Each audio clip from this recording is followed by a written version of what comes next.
참소망의 새 아침이 밝았습니다. 2023년 2월 22일 수요일 새벽기도회를 시작하도록 하겠습니다. 다같이 찬송가 217장을 찬양하시겠습니다.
하나님께서 오늘 저희들에게 주신 말씀은 마태복음 13장 1절에서 17절까지 말씀입니다. 마태복음 13장 1절에서 17절 말씀을 읽겠습니다. 그날 예수께서 집에서 나가사 바닷가에 앉으심에 큰 무리가 그에게로 모여들거늘 예수께서 배에 올라가 앉으시고 온 무리는 해변에 서 있더니 예수께서 비유로 여러 가지를 그들에게 말씀하여 이르시되 씨를 뿌리는 자가 뿌리러 나가서 뿌릴새 더러는 길가에 떨어짐에 새들이 와서 먹어버렸고 더러는 흙이 얕은 돌밭에 떨어짐에 흙이 깊지 아니하므로 곧 싹이 나오나 해가 돋은 후에 타서 뿌리가 없으므로 말랐고 더러는 가시떨기 위에 떨어짐에 가시가 자라서 기운을 막았고 더러는 좋은 땅에 떨어짐에 어떤 것은 100배 어떤 것은 60배 어떤 것은 30배의 결실을 하였느니라. 귀 있는 자는 들으라 하시니라. 제자들이 예수께 나와 이르되 어찌하여 그들에게 비유로 말씀하시나이까? 대답하여 이르시되 천국의 비밀을 아는 것이 너희에게는 허락되었으나 그들에게는 아니 되었나니 무릇 있는 자는 받아 넉넉하게 되되 없는 자는 그 있는 것도 빼앗기리라. 그러므로 내가 그들에게 비유로 말하는 것은 그들이 보아도 보지 못하며 들어도 듣지 못하며 깨닫지 못함이니라. 이사야의 예언이 그들에게 이루어졌으니 일러시되 너희가 듣기는 들어도 깨닫지 못할 것이요 보기는 보아도 알지 못하리라. 이 백성들의 마음이 완악하여져서 그 귀는 듣기에 둔하고 눈은 감았으니 이는 눈으로 보고 귀로 듣고 마음으로 깨달아 돌이켜 내게 고침을 받을까 두려워함이라 하였느니라. 그러나 너희 눈은 봄으로 너희 귀는 들음으로 복이 있도다. 내가 진실로 너희에게 이르노니 많은 선지자와 의인이 너희가 보는 것들을 보고자 하여도 보지 못하였고 너희가 듣는 것들을 듣고자 하여도 듣지 못하였느니라. 아멘. 오늘도 새벽기도에 동참하는 우리 참소망의 식구들과 또 하나님의 모든 백성들에게 주님의 크신 은혜와 사랑이 넘쳐나기를 주님의 이름으로 축원을 드립니다. 오늘은 13장 1절에서 17절까지의 말씀을 저희들이 살펴보도록 하겠습니다. 이 13장은 예수님의 이 천국 비유로 굉장히 유명한 그런 말씀이죠. 그래서 이 안에 많은 비유들이 있는데 그 중에 우리는 오늘과 내일 한 비유를 씨 뿌리는 비유를 살펴보도록 그렇게 하겠습니다. 예수님께서 이제 다시 바닷가에 나가서 앉으시고 또 사람들은 해변에 그렇게 서서 예수님의 말씀을 듣게 되었죠. 그때 이 비유로 예수님께서 그들에게 말씀을 전해 주십니다. 이 비유라고 하는 것은 일상적인 어떤 일어나고 있는 일들을 가지고 설교를 하시는 거예요. 그런데 일상적인 이야기를 하지만 그것이 그냥 일상의 이야기를 던지는 것이 아니라 그 안에 숨겨놓으신 하나님의 어떤 비밀과도 같은 또 특별한 의미를 가지고 있는 그런 내용의 말씀이다, 이렇게 볼 수가 있겠습니다. 그래서 어떤 사람들에게는 굉장히 쉽게 들려질 수 있는 그런 내용이에요. 보통 사람들도 다 이 말 뜻이 무슨 지금 말을 하고 있는 건지는 다 알게 됩니다만, 그러나 이 속뜻은 많은 사람들이 알질 못했죠.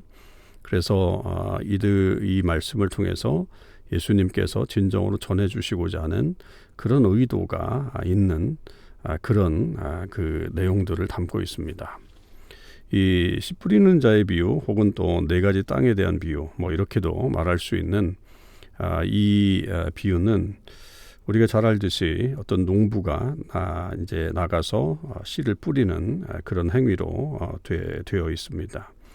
그때 이제 네 개의 밭이 나오는 거죠.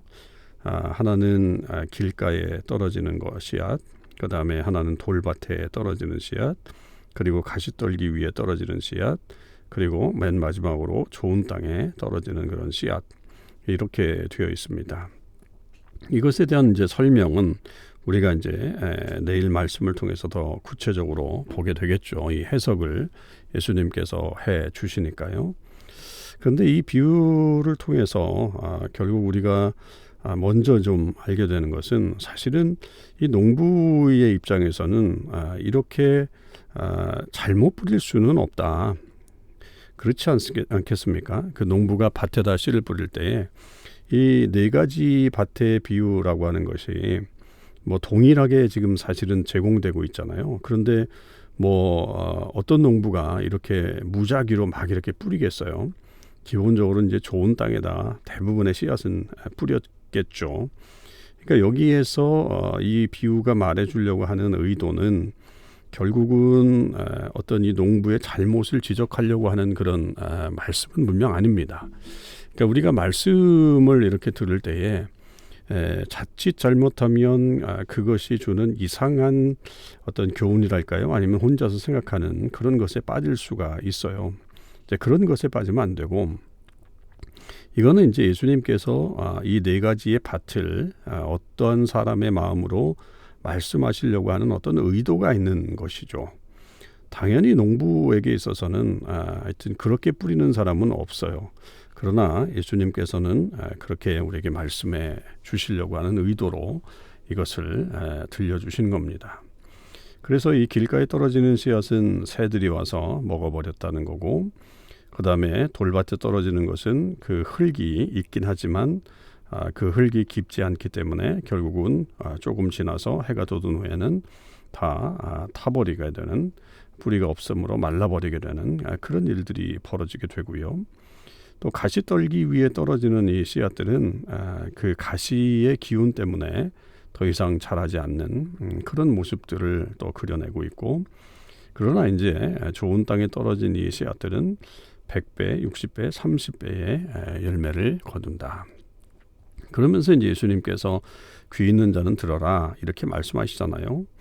이것도 역시 우리가 눈여겨 좀 귀담아 들어야 될 그런 내용들이죠. 그러니까 귀 있는 자라고 하는 것은 육신적인 어떤 귀를 말하는 게 아니겠죠. 이 본래의 뜻을 가지고 그 의미하는 것이 무엇인지를 깨닫는 사람이 중요하다라고 하는 것을 말씀하시는 그런 내용입니다. 이 비유는 말씀드린 대로 우리가 내일 좀 더 구체적으로 그 의미를 살펴볼 거고요. 자, 그런 과정에서 예수님이 이것을 비유로 말씀하셨을 때에 제자들이 와서 왜 이것을 비유로 말씀하십니까? 라고 그런 질문을 던지죠. 그랬더니 예수님이 이것이 천국의 비밀이다 라고 하는 것을 말씀하시고, 이 비밀이 너희에게는 허락되었지만 다른 사람들에게는 허락되지 아니하였다. 그러니까 특별하게 어떤 면에서 보면 이 제자들을 위해서 말씀해 주시는 그런 내용이다라고 그렇게도 볼 수가 있겠습니다. 그래서 이 비밀을 아는 것이 중요하고, 이 비밀을 아는 자들은 오히려 더 넉넉하게 받아가지고 그것을 더 하나님의 은혜로 더 풍성하게 누릴 수 있다라고 하는 것. 그러나 없는 자는 그것도 빼앗기리라 이렇게 말씀하셨습니다. 그러면서 이제 이사야서에 나오는 6장 9절에서 10절에 있는 말씀을 인용을 하게 됩니다. 그 인용도 역시 예수님의 말씀이 동일하게 나타나는 거죠. 너희가 듣기는 들어도 깨닫지 못하고 보기는 보아도 알지 못한다. 이 백성들이 마음이 완악해져서 말씀을 듣기에 둔하고 눈을 감았다. 그래서 눈으로 보고 귀로 듣는 마음으로 깨달아 돌이켜 내게 고침을 받을까 두려워합니다. 그러니까 이사야의 말씀은 어찌 보면 이 종말론적인 그런 말씀인데요. 그 말씀도 역시 들려졌지만 사람들이 마음이 완악해져서 결국 그 말씀을 이해하지 못하고 받아들이지 못하는 그런 이야기를 인용을 하고 있습니다. 그러니까 그런 것처럼 지금 예수님의 이 시대에도 역시 그렇게 사람들이 예수님의 말씀을 이해 못한다. 그러나 제자들은 분명하게 봄으로 혹은 듣는 귀로 그렇게 알게 되기 때문에 복이 있는 사람들이다 라고 하면서 결국은 이 말씀을 제자들을 위한 말씀이다라고 그렇게 설명하고 있습니다. 그러니까 제자들에게는 특별한 하나님의 은혜가 있다라고 하는 거예요. 여러분, 그것이 예수님을 따라가는 사람들에게 주어진 복이기도 하고요. 그러나 또 반대로 생각해 보면 예수님의 말씀들이 세상에서는 이해하기 힘든 그런 말씀들, 때때로는 그것이 이해될 것 같지만 이해될 수 없는 그런 부분들이 분명히 있는, 그래서 그 비밀스러운 내용들을 결국은 하나님을 믿는 사람들만이 알 수 있는 그런 모습으로 우리에게 나타나고 있다라고 하는 거죠. 여러분, 우리가 이 하나님 말씀을 보면서 또 우리가 신앙생활을 해나가면서 이런 예수님의 말씀이 분명히 우리 안에 이루어지는 것들을 우리는 경험하게 됩니다. 분명히 우리는 그 말씀을 들으면서 은혜를 받고 또 결단을 하고 그 말씀대로 살려고 노력을 해나가는 그런 모습을 갖게 되지만, 어떤 사람들은 그것에 대해서 전혀 생각하지 못하고, 심지어 이제 세상 속에 있는 사람들은 아예 그런 말씀에 귀도 기울이지 않지만 들려줘도 그 말씀이 무슨 의미인지도 알지도 못하고 또 거기에 대해서 관심도 없는 그런 부분들이 있을 수 있다는 거죠. 그러나 분명한 것은 그 말씀이 주어지는 사람들이, 이해가 되는 사람들에게는 이 비밀이 놀라운 역사가 있는 것이고 또 큰 은혜가 주어진다라고 하는 것은 분명합니다. 여러분, 우리는 이 비밀을 소유한 사람들이고요. 그런 비밀을 가까이에서 들을 수 있는 은혜가 우리에게 주어졌습니다. 그런 것을 소중히 여기시길 바라고, 주의 말씀이 들려질 때에 그것들을 우리가 소홀히 여기지 말고 정말 귀 기울여 들어서, 들을 귀가 있는 자가 듣는다 말씀하셨으니까 우리가 귀 기울여 들어서 하나님의 그런 놀라우신 비밀을 깨닫고 이 땅 가운데 하나님의 일들을 만들어가는 저와 여러분의 삶이 되실 수 있기를 바랍니다. 이제 오늘부터 우리가 사순절이 시작이 됩니다. 말씀드린 대로 우리가 사순절 특별히 신약성경 읽기에 들어가는데요. 여러분 이 기간 동안 말씀의 은혜들을 충만하게 누리실 수 있길 바라고 또 기도의 삶, 경건의 삶을 잘 사실 수 있길 바라고 또 우리가 정말 쓰지 않는 그런 물건들 하루에 하나씩 꼭 정리해서 우리가 남을 위해서 섬기고 또 도네이션 할 수 있는 그런 일들도 일어날 수 있도록 오늘부터 우리 잘 준비해서 그 일들이 우리 부활절까지 이루어질 수 있게 되기를 바랍니다. 기도하시겠습니다. 하나님 아버지 감사합니다.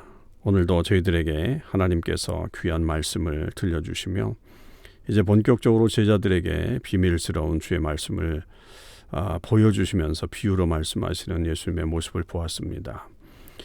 들려질 수 있는 쉽게 알아들을 수 있는 그런 말씀이긴 하지만 이해가 되지 않는 사람들이 있고 또 이해가 되는 사람들이 있습니다. 아버지 하나님 그것은 비밀이기 때문에 그렇게 하셨다고 말씀하셨는데 저희들이 그 비밀을 가진 자로서 이 땅 가운데서 하나님의 은혜를 나타내고 또 그 말씀대로 살아나가는 저희 모두가 될 수 있도록 지혜로운 사람들이 될 수 있도록 인도하여 주시옵소서. 하나님 오늘부터 사순절이 시작됩니다. 우리 주님께서 이 땅에 오셔서 우리를 위해서 십자가의 길을 가시고 또 부활하신 그 모습까지 저희들이 묵상하며 나아가는데 하나님 이 기간 동안 우리의 영성이 잘 성장할 수 있게 도와주시고 하나님의 은혜로 충만한 40일이 될 수 있도록 역사하여 주시옵소서. 오늘 하루도 주님의 은혜 가운데 살기를 간절히 원하며 우리 주님 예수 그리스도의 이름으로 기도하옵나이다. 아멘. 성도 여러분 오늘 하루도 주님의 은혜 안에서 승리의 삶을 사실 수 있기를 바랍니다.